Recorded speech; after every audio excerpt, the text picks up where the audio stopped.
What's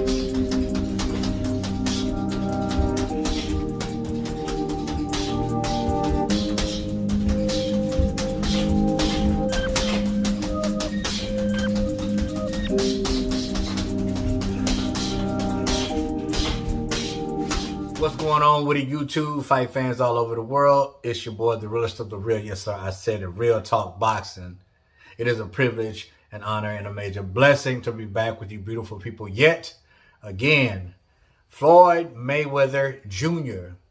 gives mad props and recognition to a certain person. He says,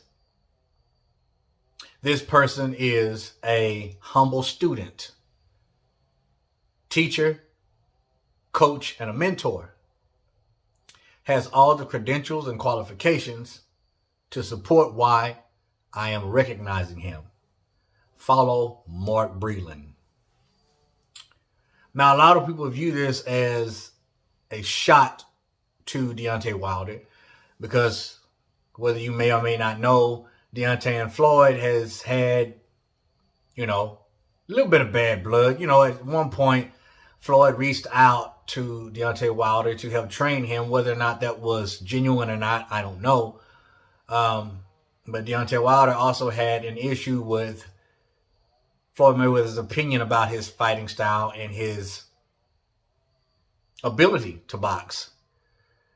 Now, with Deontay Wilder, at that time, if you said anything remotely different from what he viewed of himself or what he viewed his attributes were, he took it as hating. Sometimes you have to take someone's opinion just for what it is. It's just what they think. It's not necessarily hating. Now, sometimes, people do hate, but, Deontay felt like, when Floyd gave his opinion about how the dude fights and what kind of boxing skills he has, he didn't like it. He didn't like it whatsoever. But it is what it is. Do I think it was a shot at Deontay Wilder? Yeah, I do. I may be wrong, but I think it was a shot.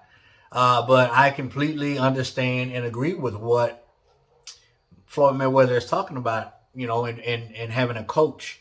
See, there's a difference between a trainer and a coach. And a lot of us out there who really don't know boxing from firsthand experience, strapping up yourself, being in a boxing gym, having a coach, you want to understand that. So I'm going to give my thoughts and my opinion on what a coach is and what a coach should be and what a trainer is and what they are. This is going to be a long video, man. So, I hope you guys are okay with it and don't get too bored. But, when I was coming up, I actually had a trainer, didn't have a coach. A lot of times, trainers make a mistake and try to turn a certain fighter into what they are. They try to train a fighter to emulate their style, which to me is the biggest mistake a trainer or a coach could make. We are all individuals. And I know when I have trained people, I always went off their attitude. I always went off their personality because I don't care what people say. There is no style that is exactly the same. You may have styles that are similar to others, but just like a fingerprint, they're all different. Doesn't matter. Every human on the face of this planet has a different fingerprint. And that's how I view fighting styles. Now, I always try to emulate fighters like James Toney because he had a lazy style. And James Toney was a shorter guy also, especially when he moved up to heavyweight. And I tried to emulate the subtle movement, the being completely and utterly relaxed in the ring, almost to the point to where some people would say, hey, he's a lazy fighter.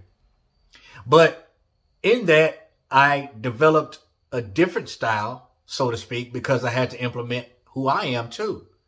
Now, when I was coming up, I tried to emulate Roy Jones Jr. because he was my favorite. There was nobody better. And I don't have the athleticism that Roy Jones had, and therefore I couldn't carry out that style. So you have to come up with something, a certain style that works for you and your personality and your body type and your ability. You know, so the worst thing a trainer or a coach could do is try to make a fighter into what they think that they should be. And I always go off personality, like I said, because you have so many different personalities. You have fighters that are step into the gym that are very timid, that are not confident whatsoever in their ability. And you have fighters that come in that are very brash and arrogant, who thinks they know everything already, who is pretty much not even trainable. That I just don't deal with. If I have a person come to me and say, hey man, train me, bro, and I know their attitude and I know how they carry themselves, and if they're completely arrogant and I know it all, I'm gonna pass them up. The ones that are shy and timid and not so confident, those are the ones that are easily taught. Now, a trainer will take you through the motions. Repetitive, whatever it may be, hand mitts, bag work, certain exercises. You know, they'll take you through the motions, but they're not getting in here. See, a coach spends time with their fighter. They dissect their brain. They watch them. They pay attention. And these things are completely and utterly important when you are trying to coach a fighter.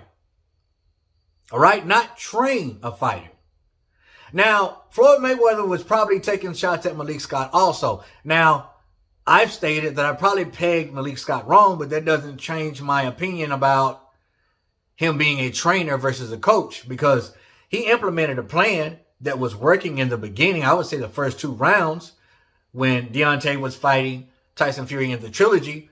But for the most part, there was nothing else. Even in training, I saw a lot of repetitive motion. A lot. When you're with a fighter, not only do you break them down mentally, you break them down physically. You dissect that fighter. You always want to put that fighter in the most uncomfortable position almost every single time you train, to see their limits. Because some fighters are willing to go the extra mile, some are not. I always base my training off of a fighter's personality, who they are and how they are as a human being, because there's some type of something has to be relatable. You know what I'm saying? Like with me, off this camera, I'm a very quiet guy. I keep to myself, and I don't like being around a lot of people, to be honest with you. I'm not going to lie. So when I was trained, my trainer always told me, John James, man, you have to be more aggressive.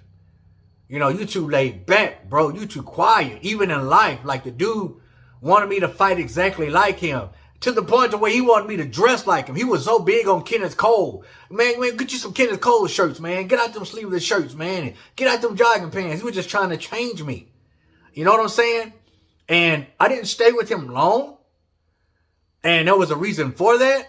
But for the most part, for the basics, he showed me. But you have to get to know the fighter. You have to get to know them. Don't try to change who they are. Try to make them understand and recognize that you have attributes that are useful. Then you home in on what they do good. And you sharpen that. You sharpen it to a T. And then once they have what they do good down to a T, then you start putting them into that uncomfortable position. Go and work on stuff that they're not so good at. And another thing that you look for in a fighter as a coach and not a trainer, what type of heart they have. What type of heart they have. When they fail, will they easily give up? When they fail, will they get frustrated? You have to be more than a coach. You have to be a mentor also. Just like Floyd Mayweather Jr. explained. You have to sit them down, have conversations with them outside of that ring and outside of boxing. You have to connect with them. Build them up. Tear them down. Build them up again. Tear them down. It builds character, discipline. Because some people want it. I've seen guys that come in, has no talent whatsoever. None. 2 left feet. Can't even shuffle step. Can't even throw a basic 3-punch combination. But they got heart and determination and they don't want to quit. When I first came to the gym, when I first stepped into the gym in Grand Rapids, Michigan, my coach broke me down.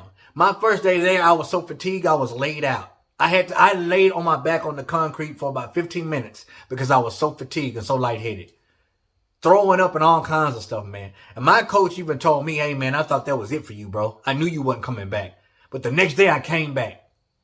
Same thing happened. Next day I came back. Same thing happened. The weekend I took off. That Monday, guess what? I came back. And he was like, hey, man, okay, this dude got heart. He has a will to learn. A will to learn. But he still went about it in the wrong fashion. Taught me a lot, but tried to turn me into what he saw me. What he saw I should have been. And not for what I could have become by maturing in the ring. By building up in the training. By finding my own freaking ground. You understand what I'm saying? Finding my foundation. And then building off that. See, when you're a coach, you have to go off what you're given. You have to work with what you got. All right? Work with what you have first. But it starts here and it starts here. That's a coach. And not somebody who hasn't done it. You understand? There's great coaches out there who's never boxed before. You take Joe Calzaghe's father. Joe Calzaghe was one of the best freaking middleweights, super middleweights there ever was. Don't care what nobody says. The dude was a great fighter. And his father had never boxed, to my knowledge. And look how far he took his son. There are those rare occasions. But for the most part, I want somebody who done it. Strapped up, been in there before. And I don't care if it's on an amateur level or a professional level. Doesn't matter to me. One or the other. Have you been punched in the face before? Because if not, you can't tell me nothing. Have you ever stepped in a ring before? Because if not, okay, you may know what you're talking about, but the respect level is not going to be where it needs to be. And that may be a problem of mine, but that's just how I've always thought. I've always. Coaching starts with getting to know that person and working with what you have in front of you. Not say, oh man, okay, you've got a certain build. We're going to make you fight like Mike Tyson. That might not be his style. That might not be his style. That might not suit him or her. It may not. You have to sit back as a coach and observe, man. Through the workouts, the mid work, the heavy bag, the sparring. And when they're down and they want to quit, that's when you have to step in. Say, hey, man, you good. Don't worry about it. I got you. This is what you need to do. You need to implement this. You need to implement that. Matter of fact, we're not going to spar for another month. We're going to get back to basics. We're going to sharpen up. All right. And then we're going to go real slow. We're going to start out with light sparring. And then we'll build up. But as of right now, your anxiety is getting to you. The nervousness is getting to you. So we're going to pull you back. We're going to build you back up. And then we're going to put you back in there. That's coaching. That's coaching. Not training. Because anybody can be a trainer. Anybody. And I mean that. But a coach, that's rare. Very, very rare. A coach has to know and have a relationship with that fighter. If they don't, you're just a trainer. And a trainer going to stick around as long as the money's there. But a coach, it's there for a lifetime. A lifetime, baby. Y'all remember that. I hope I made sense in what I'm trying to say. I hope you guys can understand that. But for the most part, I agree with Floyd Mayweather, man. I really do. Good insight. But let me know what you think. Comment down below. Let your boy Real Talk know. As always, respect all. Fear none. God bless. Till the next time, Real Talk Boxing. I'm up and I'm out of here, baby. Click, click, boom.